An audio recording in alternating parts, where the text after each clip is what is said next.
നമസ്കാരം. എല്ലാ ബഹുമാന്യരായ പ്രേക്ഷകർക്കും ശ്രീഭദ്ര ജ്യോതിഷത്തിലേക്ക് സ്വാഗതം. ഇന്ന് നമുക്ക് തൃക്കേട്ട നക്ഷത്രക്കാരുടെ 2025 വിഷുഫലം എന്താണെന്ന് നോക്കാം.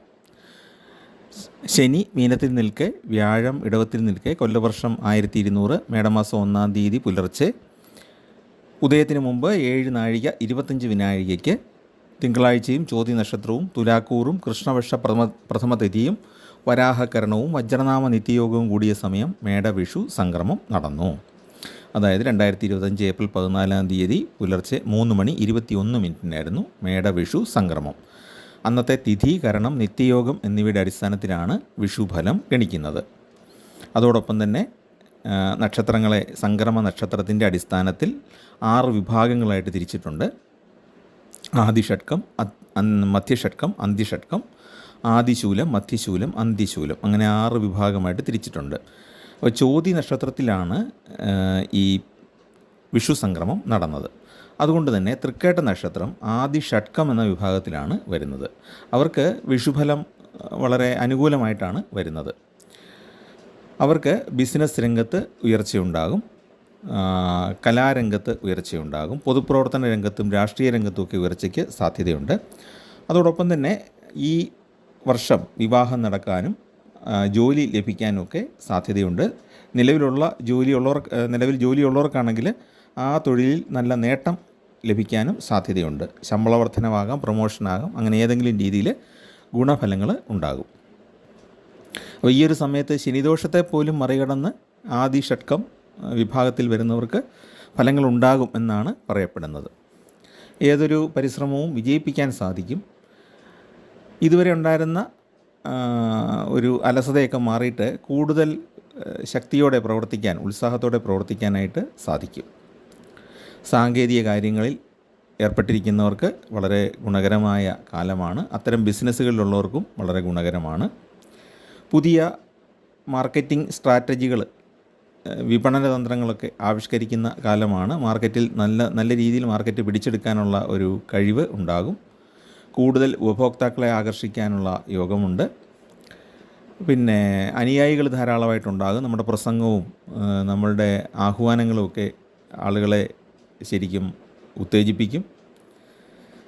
അവരെ നമ്മുടെ അടുത്തേക്ക് അനുയായികളായിട്ട് കൊണ്ടുവരും.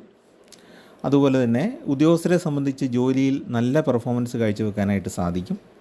സംഘടനാ പ്രവർത്തകർക്കൊക്കെ അനുയായികളുമായിട്ട് നല്ല ബന്ധം പുലർത്താൻ സാധിക്കും. ആവശ്യങ്ങൾ നേടിയെടുക്കാനും സാധിക്കും.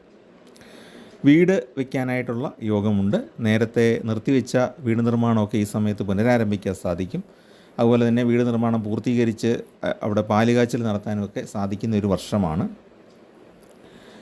ആത്മീയമായ വളർച്ച ഉണ്ടാകുന്ന കാലമാണ്. പ്രാർത്ഥനകളൊക്കെ വർദ്ധിക്കും. കൂടുതൽ ഈശ്വര അഭിമുഖമായിട്ട് പ്രവർത്തിക്കാൻ സാധിക്കുന്നത് കൊണ്ട് മനസ്സിന് സമാധാനവും വീട്ടിലൊരു ഐശ്വര്യമൊക്കെ ഉണ്ടാകുന്ന കാലഘട്ടമാണ്. അപ്പോൾ അതാണ് തൃക്കേട്ട നക്ഷത്രക്കാർക്ക് വിഷുഫലത്തിൻ്റെ പൊതു ഫലമായിട്ട് പറയാനുള്ളത്. ഇനി നമുക്ക് ഗ്രഹങ്ങളുടെ സ്ഥിതി കൊണ്ടുകൂടെയുള്ള ഫലം നോക്കാം.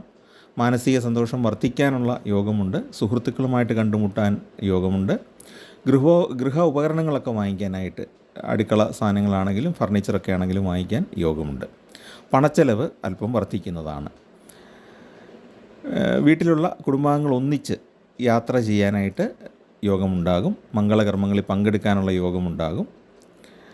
ദീർഘദൂര യാത്രകൾ ചെയ്തേക്കാൻ സാധ്യതയുണ്ട്. അതുവഴി പണച്ചെലവ് വർദ്ധിക്കും. പിന്നെ മറ്റൊരു ഗ്രഹസ്ഥിതി കൊണ്ടുള്ള ഒരു യോഗം എന്ന് പറഞ്ഞാൽ ത്വക്ക് രോഗങ്ങൾ പോലുള്ള ചെറിയ രോഗങ്ങൾക്ക് സാധ്യതയുണ്ട്. അപ്പോൾ അത് ചികിത്സിച്ച് മാറ്റാൻ സാധിക്കും.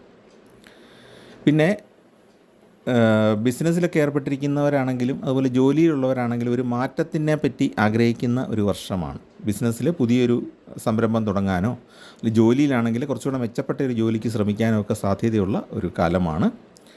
ആരോഗ്യപരമായ ബുദ്ധിമുട്ടൊക്കെ മാറും. ഈ ത്വക്ക് രോഗം എന്ന് പറയുന്നത് വലിയൊരു സീരിയസ് ആയിട്ടുള്ള രീതിയിൽ ബാധിക്കുകയില്ല, ചെറിയ തോതിലൊക്കെ ഉണ്ടാകാം. ബന്ധുക്കളുമായിട്ട് വളരെ രമ്യതയിൽ വർത്തിക്കാനായിട്ട് സാധിക്കും. സന്താനങ്ങൾക്ക് ഏതെങ്കിലും രീതിയിൽ ശാരീരികമായ പ്രയാസങ്ങൾ ഉണ്ടാകാൻ സാധ്യതയുണ്ട്. സുഹൃത്തുക്കളുമായിട്ട് പല കാര്യങ്ങളിലും തർക്കങ്ങൾ ഉണ്ടായേക്കാം. കലാകായിക രംഗത്തൊക്കെ നേട്ടമുണ്ടാകും. ഭൂമിയിൽ നിന്ന് ധനലാഭം ഉണ്ടാകും, അല്ലെങ്കിൽ ഭൂമി വിൽപ്പനയിലൂടെ ധനലാഭം ഉണ്ടായേക്കാം. ഉദ്യോഗാർത്ഥികൾക്ക് ജോലി ലഭിക്കാൻ സാധ്യതയുള്ളൊരു വർഷമാണ്. നേരത്തെ പറഞ്ഞ പോലെ തൊഴിലിൽ മേന്മയുണ്ടാകും എന്ന് പറഞ്ഞാൽ നിലവിൽ ജോലിയുള്ളവർക്ക് പ്രൊമോഷനും ശമ്പള കൂടുതലും ഇൻക്രിമെൻറ്റും ഒക്കെ കിട്ടിയേക്കാം. ജോലി ആഗ്രഹിച്ചിരിക്കുന്നവർക്ക് പുതിയൊരു ജോലി കിട്ടാനും സാധ്യതയുണ്ട്. അപ്പോൾ അതാണ് ഗൃഹസ്ഥാനങ്ങൾ കൊണ്ടുള്ള ഫലം. ഇനി വിഷുഫലത്തിൻ്റെ ഘടകങ്ങളാണ് ആയം, വ്യയം, കന്തായം. ആയം എന്ന് പറഞ്ഞാൽ ധനവരവ്, വ്യയം എന്ന് പറഞ്ഞാൽ ചെലവ്. അപ്പോൾ ഈ വൃശ്ചികക്കൂറിൻ്റെ ഒരു പ്രത്യേകത എന്താണ്? തൃക്കേട്ട വൃശ്ചികക്കൂറിലാണ് വരുന്നത്. വൃശ്ചികക്കൂറിന് ആയം കുറവാണ്, 2ആണ്, വ്യയം 14ആണ്. അത്രയും വ്യത്യാസമുണ്ട്. അപ്പം വരവ് കുറവും ചിലവ് കൂടുതലും ആകുന്ന ഒരു വർഷമാണ്.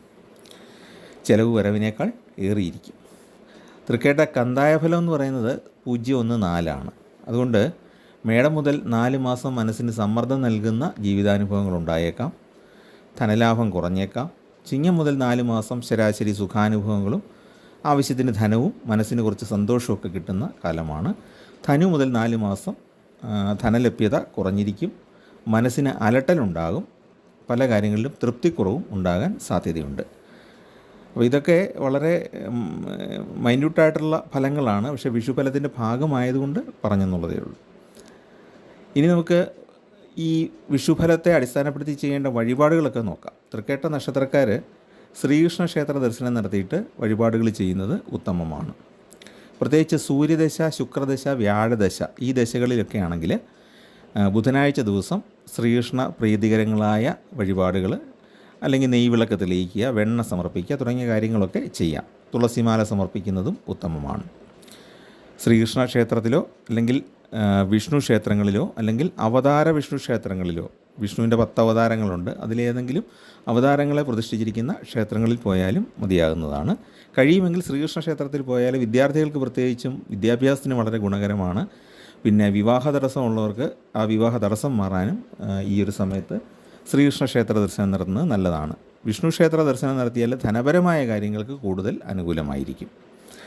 പിന്നെ വൃശ്ചികത്തിൻ്റെ രാശ്യാധിപൻ എന്ന് പറയുന്നത് ചൊവ്വയാണ്. അതുകൊണ്ട് രാശ്യാധിപൻ്റെ ദേവത എന്ന് പറയുന്നത് ഭദ്രകാളിയും സുബ്രഹ്മണ്യ സ്വാമിയുമാണ്. അപ്പം ദേവീക്ഷേത്രത്തിലോ അല്ലെങ്കിൽ സുബ്രഹ്മണ്യ സ്വാമി ക്ഷേത്രത്തിലോ ദർശനം നടത്തുന്നത് നല്ലതാണ്. 2 സ്ഥലങ്ങളിലും പോകാൻ സൗകര്യമുള്ളവർ അത് ചെയ്യുക. എല്ലാ ദിവസവും വിഷ്ണു നാമങ്ങൾ ജപിക്കുന്നത് നല്ലതാണ്. വിഷ്ണു സഹസ്രനാമം അല്ലെങ്കിൽ ഏതെങ്കിലും ഒരു ലളിതമായിട്ടുള്ള വിഷ്ണുവിൻ്റെ നാമാവലിയോ അല്ലെങ്കിൽ ഒരു മന്ത്രമോ ഒക്കെ ജപിക്കുന്നത് വളരെ ഉത്തമമാണ്. പ്രത്യേകിച്ച് ഉപദേശം തേടി ജപിക്കേണ്ടതില്ലാത്ത മന്ത്രങ്ങളുണ്ടല്ലോ, ഓം നമോ നാരായണായ എന്ന് തുടങ്ങിയ മന്ത്രങ്ങളൊക്കെ ഉണ്ടല്ലോ, അതൊക്കെ ജപിക്കാവുന്നതാണ്. അത് പ്രത്യേകിച്ച് നമ്മൾ സാധാരണ മനുഷ്യരുടെ സാധാരണ ജീവിത രീതി തുടർന്നുകൊണ്ട് തന്നെ ജപിക്കാവുന്ന മന്ത്രങ്ങളാണ്. അതുപോലെ എല്ലാ മതക്കാർക്കും ചെയ്യാവുന്നതാണ് അന്നദാനം, വസ്ത്രദാനം തുടങ്ങിയ കാര്യങ്ങൾ. മറ്റുള്ള പാവങ്ങളായ ആൾക്കാർക്ക്, ആവശ്യക്കാരായ ആൾക്കാർക്ക് വസ്ത്രമോ ഭക്ഷണമൊക്കെ കൊടുക്കുന്നത് വളരെ ഉത്തമമാണ്. പാപ പരിഹാരത്തിന് വളരെ നല്ലതാണ്. ഇതാണ് തൃക്കേട്ട നക്ഷത്രക്കാരുടെ 2025 വിഷുഫലവും അവർ ചെയ്യേണ്ട കർമ്മങ്ങളും. ചാനൽ ഇഷ്ടപ്പെട്ടെങ്കിൽ നിങ്ങളൊന്ന് സബ്സ്ക്രൈബ് ചെയ്യുകയും നിങ്ങളുടെ കൂട്ടുകാർക്കൊക്കെ ഒന്ന് ഷെയർ ചെയ്ത് കൊടുക്കുകയും ചെയ്യുക. എല്ലാവർക്കും നന്മയുണ്ടാകട്ടെ എന്ന് പ്രാർത്ഥിക്കുന്നു. നമസ്കാരം.